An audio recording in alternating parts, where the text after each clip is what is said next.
మహేష్ బాబు నటిస్తున్న వారణాసి చిత్రం బడ్జెట్ 1300 కోట్ల బడ్జెట్. మరోవైపు అల్లు అర్జున్ నటిస్తున్న రాకా బడ్జెట్ దాదాపు 1000 కోట్లు అని ప్రచారం సాగుతోంది.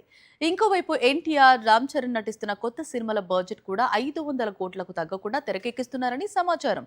దీంతో యువ హీరోలు కూడా మినిమం 200 కోట్ల బడ్జెట్ లేనిదే సినిమా చేసేలా కనిపించడం లేదు. టాలీవుడ్ యంగ్ హీరోస్ లో సూపర్ ఫామ్ లో ఉన్నాడు నాని.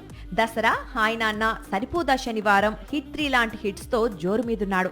ప్రస్తుతం ప్యారడైజ్ లో నటిస్తున్నాడు. ఆగస్టులో రిలీజ్ అవుతోంది. నాని కెరీర్ లో సరిపోదా శనివారం భారీ బడ్జెట్ తో తెరకెక్కింది. దాదాపు 100 కోట్ల బడ్జెట్ తో ఈ సినిమాను తెరకెక్కించాడు వివేక్ ఆత్రేయ. ఇప్పుడు ప్యారడైజ్ డైరెక్టర్ ఈ రికార్డ్ ను బద్దలు కొట్టాడు. సరాసరి 200 కోట్ల బడ్జెట్ తో నాని చిత్రాన్ని తెరకెక్కిస్తున్నాడట. నాని కెరీర్ లో బ్లాక్ బాస్టర్స్ దసరా, హిట్ 3 కొల్లగొట్టిన వసూళ్లు 120 కోట్లు. ఇప్పుడు ఇందుకు డబుల్ బడ్జెట్ తో ప్యారడైజ్ తెరకెక్కుతోంది. అంటే ప్యారడైజ్ కొల్లగొట్టాల్సింది 500 కోట్లు. ఈ స్థాయిలో నాని సినిమాకు వసూళ్లు ఎలా సాధ్యం అంటే ప్యారడైజ్ ను పాన్ ఇండియా వైడ్ గా భారీ ఎత్తున రిలీజ్ చేయబోతున్నారట. ప్యారడైజ్ లో విలన్ గా కలెక్షన్ కింగ్ మోహన్ బాబు నటిస్తున్నాడు.